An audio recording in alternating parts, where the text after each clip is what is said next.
performance of the contestants. We are honored and grateful to have them with us today.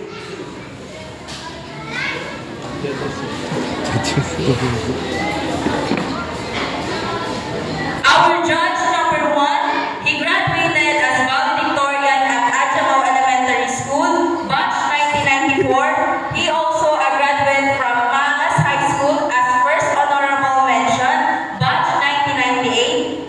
He completed his degree in Bachelor of Secondary Education, major in Mathematics at Partido State University, and completed his master's degree in Arts in Education, major in Administration and Supervision, batch 2022. He is a former teacher of Pioneer High School, Panorama Montessori School of Binyan, and Harvard School of Laguna. He also a volunteer teacher at Adjamao High School year 2010 and a letter sender who requested the current GMA Kapuso School building. And now he is currently a teacher 3 at Balibago Integrated High School from 2011 up to present. Let us warmly welcome one of our very own, Mr. Catalino L. Antonia. A round of applause, please. Tayo pa talaga.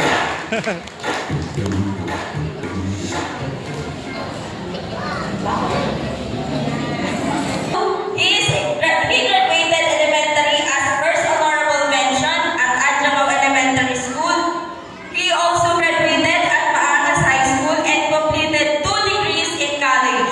First is Bachelor of Science in Computer Science Technology, major in Programming at Asian College of Science and Technology. Second is Bachelor of Science in Hotel and Restaurant Management. And now he is currently the Senior Account Manager, PRC Licensing and Appraisal in Robinson Land Corporation and Ayala Land Company.